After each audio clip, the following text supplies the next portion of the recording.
ఓం సాయిరామ్. సమర్థ సద్గురు సాయినాథ్ మహారాజ్కి జై. సాయి బిడ్డలందరికీ నమస్కారం ఫ్రెండ్స్. ఎలా ఉన్నారండి? ఏం చేస్తున్నారు? అందరూ బాగున్నారు కదూ? మన సాయినాథన్ దయ వలన అందరూ బాగుండాలని మనస్ఫూర్తిగా బాబావారిని కోరుకుంటూ ఈరోజు వీడియో స్టార్ట్ చేస్తూ ఉన్నాను. సాయి బిడ్డలందరూ ఎదురు చూస్తూ ఉన్నారు సాయినాథన్ సందేశం ఈరోజు ఏం చెప్తారో బాబావారు అని చెప్పి. తప్పకుండా తెలుసుకుందాం ఫ్రెండ్స్. అంతకంటే ముందుగా మనలో ఎవరైతే కనుక కొత్తగా మన ఛానల్ని ఫాలో అవుతూ ఉన్నట్లయితే ప్లీజ్ తప్పకుండా సబ్స్క్రైబ్ చేసుకోండి.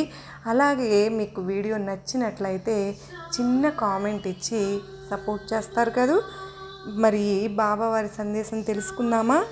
బిడ్డ, క్లిష్ట పరిస్థితులు ఎదురైనప్పుడు నీ సాయినాథుని ఆజ్ఞకై వేచి ఉంటూ ఉన్నావా అని సాయినాథుడు మనను అడుగుతూ ఉన్నారు ఫ్రెండ్స్. మనలో ఎంతమంది మనం బాబావారి ఆజ్ఞ కోసం వేచి చూస్తున్నాము, ఎదురు చూస్తూ ఉన్నాము? సాయినాథుని ఆజ్ఞ మనకు ఎప్పుడు దొరికితే అప్పుడు మనం ఆ పనిని మొదలు పెట్టాలని ఎంతమంది అయితే అనుకుంటూ ఉన్నారో తప్పకుండా కామెంట్ సెక్షన్లో మీరు కామెంట్ చేయండి. అయితే ఎటువంటి వారైనా కూడా సరే కొన్నిసార్లు అండి మనకు విషమ పరిస్థితులు ఎదురవుతూ ఉంటాయి జీవితంలో ఏదో ఒక టైంలో ఖచ్చితంగా.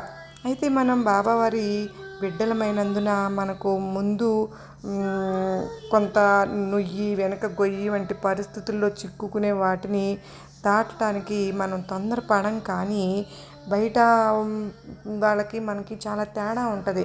మనమేమి భయపడము. మనకు బాబా ఉన్నారు, సహాయం చేస్తారు అనే ఇది మనకు ఉంటుంది. అయితే అలాంటి వాళ్ళు భయపడరు. కానీ దాటించమని మనం సాయినాథుని వేడుకుంటాం కదా. ఏదైనా క్లిష్ట పరిస్థితి వచ్చినప్పుడు, బాబా నువ్వే మమ్మల్ని దీని నుంచి గట్టెక్కించు తండ్రి, మాకు సరి అయిన మార్గనిర్దేశకం చెయ్యి అని చెప్పి మనం నిన్న చీటీల గురించి కూడా చెప్పుకున్నాం ఫ్రెండ్స్. అది ఎవరి మానసిక స్థితి బట్టి వాళ్ళకు ఉంటుంది. ఇక్కడ నేను ఒక విషయం మీకు తెలియజేయాలి అనుకుంటూ ఉన్నాను. ఆజ్ఞకై ఎదురు చూస్తూ ఉన్నాము అన్నదానికి నేను ప్రత్యక్షంగా కూడా చూస్తూ ఉంటానండి. నేను సాయి బిడ్డల్లో నాకు తెలిసిన వాళ్ళు పేర్లు ఎందుకు కానీ తను విజయవాడలోనే ఉంటారు. అయితే మంచి సిటీలో ఉంటూ వాళ్ళ ఒక ఊరు ఆ ఊరిలో నుంచి పిల్లల చదువుల కోసం అయితే వాళ్ళు వచ్చారు. అయితే బాబావారు ఇల్లు కట్టుకోవాలి, పిల్లల పైకి చదువులకు వచ్చారు, ఎక్కడ కట్టుకోవాలి ఏంటి అనేది వాళ్ళు అనుకుంటూ ఉన్నారనమాట. అప్పుడు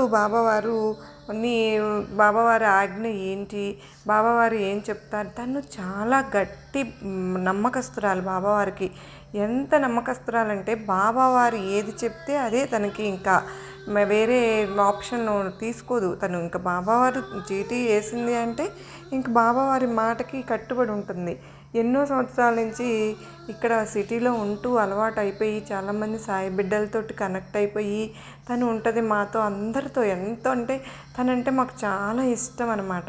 అలా ఉన్న తనకి ఇల్లు కట్టుకునే పరిస్థితి, ఎక్కడ కట్టుకోవాలి, ఇక్కడ ఉన్నాయి స్థలాలు, వాళ్ళ ఊరు దగ్గర వాళ్ళ ప్రాపర్టీస్ అక్కడ ఉన్న చాట కూడా కట్టుకోవాలా, ఎక్కడ కట్టుకోవాలనేది తనకి తెలియట్లేదు. అప్పుడు బాబావారిని అడిగితే చీటీలు వేసింది. తను కూడా వేస్తే బాబావారు ఇంత సిటీలో ఉండే చాట ఇవ్వలేదండి. బాబావారు పల్లెటూరులోనే ఇచ్చారు తనకి.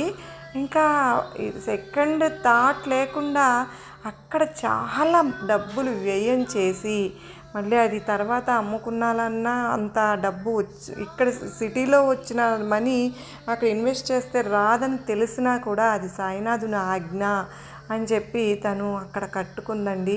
మేము కూడా వెళ్తూ ఉంటాము. అయితే అట్లా ఉండాలి, నిబద్ధత కలిగి బాబావారి ఆజ్ఞకి ఎదురు చూడటం అంటే అది ఫ్రెండ్స్. అయితే బాబావారిని మనం సహాయం సకాలంలో అందుతుందని మనకు తెలుసు కూడా. అయితే వేచి ఉండాల్సిన కాలం నిమిషాల, గంటల, రోజుల అన్నది కూడా మనకు సాయినాథుడే నిర్ణయిస్తారు ఫ్రెండ్స్. ఒక్కొక్కప్పుడు మనలోని నేను అనే ఈ అత్యంత సహజమైన అహంకారం అసహనానికి గురయ్యే స్థితిని కలిగిస్తుంది. కానీ సాయి బిడ్డలు ఎవ్వరూ కూడా అలాంటి అసహనానికి గురి అవ్వరు. కానీ సహాయం అందలేదని త్వరగా మనం తొందరపడకూడదు ఫ్రెండ్స్.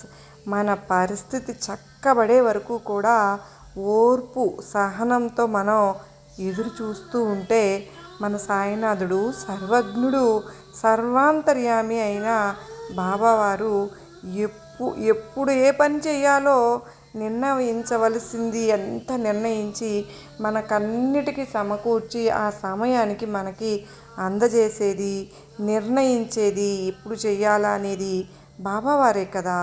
కొండదారిలో కారు నడుపుతూ ఉన్నారు ఫ్రెండ్స్. దట్టమైన మంచు పొర దారిని కప్పివేస్తుంది. ప్రయాణం మనం సాగిస్తామా? పక్కనే లోయ, ఎదురుగా మంచు. సహనము సమయస్ఫూర్తి కలవారు కారు నడపడం అనేది ఆపి మంచు కరిగే వరకు కూడా వేచి ఉంటారు ఫ్రెండ్స్. దారంతా మంచుగా ఉంది, కాసేపు ఆగుదాము అని ఎదురు చూస్తారు సహనంగా ఉన్నవాళ్ళు.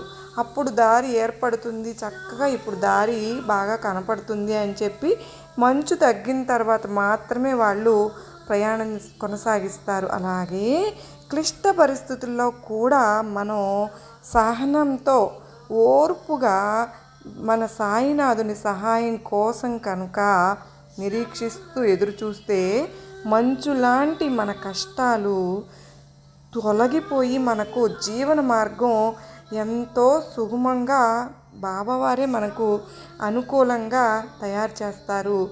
అప్పుడు మనం గమనం సుగమం అవుతుంది. బాబావారు భక్తులను ఎల్లప్పుడూ కూడా శ్రద్ధ సహనము అనే రెండింటిని దక్షిణగా సమర్పించమని చెప్పేవారు కదా. అలా మనం సహనంతో కనుక నిరీక్షిస్తే సాయినాథుడు దారి చూపడమే కాదు ఫ్రెండ్స్, అత్యద్భుతంగా మనను సరి అయిన గమ్యానికి చేరుస్తారు. దానిలో ఎటువంటి సందేహము లేదు. మనం సాయి బిడ్డలుగా ఎన్నో అటువంటి సందర్భాలని మనం అనుభవించాం కదా, చూస్తున్నాము, వింటున్నాము.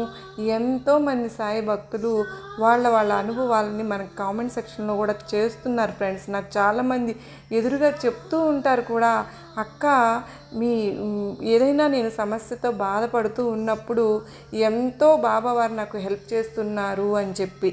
అలాగే బాబావారు ఏం చెప్తూ ఉన్నారు అంటే, దారి ఎలా ఉన్నా కూడా గమ్యాన్ని నేను చేరుస్తానమ్మా, శ్రమ నీ ఆయుధమైతే కనుక విజయం నీ బానిస అవుతుంది తల్లి. ఎప్పుడు ఒక మాట గుర్తుపెట్టుకో అమ్మా, కారణం లేని కోపాలను అలాగే అర్థం లేని పంతాలు ఎప్పుడు మనశ్శాంతిని దూరం చేస్తాయి. అటువంటి జోలికి వెళ్ళవద్దు. మొండితనంలో సాధించడంలో ఉండాలి కానీ వాదించడంలో ఎప్పుడూ ఉండకూడదు. ఎవరి నుంచి కూడా నువ్వు ఏమీ ఆశించొద్దు తల్లి, అది నీ ఆనందాన్ని కూడా పూర్తిగా దూరం చేస్తుంది. బతకడానికి ధైర్యం ఉంటే సరిపోతుంది, కానీ గెలవాలంటేనే నీపై నీకు నమ్మకం ఉండి తీరాలి. జీవితంలో ఎప్పుడూ కూడా ఓర్పు మనిషికి ధైర్యాన్నే కాదు, గెలుస్తావు అన్న నమ్మకాన్ని కూడా ఇస్తుంది. గుర్తుంచుకో తల్లి, ఒక్కసారి గెలిచి చూడు. అది నువ్వు పడిన ఎన్నో అవమానాలకు తప్పకుండా సమాధానం చెప్తుంది. ధైర్యంగా ఉండు. నీపై కోపాన్ని పెంచుకున్న వారి మీద కూడా నువ్వు ప్రేమగానే పలకరించు. ఆ పిలుపు వారిలో ఉన్న కోపాన్ని కొంచెమైనా తగ్గిస్తుంది కదా. నీ భుజాలకు అలాగే నీ కాళ్ళకు మాత్రమే తెలుసు నీ కుటుంబ బాధ్యతని నువ్వు ఎంతలా మోస్తున్నావు అన్నది. ధైర్యంగా ఉంటే సాధించాల్సింది అంతా సాధించగలుగుతావు. నీకు నా ఆశీర్వాదములు ఇస్తున్నాను బిడ్డా అని బాబావారు చెప్తూ ఉన్నారు ఫ్రెండ్స్. మీకు ఈ వీడియో నమ్మకాన్ని ధైర్యాన్ని కలిగించింది అనుకుంటున్నాను. మీకు గనక ఈ వీడియో నచ్చినట్లయితే మరికొంతమందికి షేర్ చేయండి.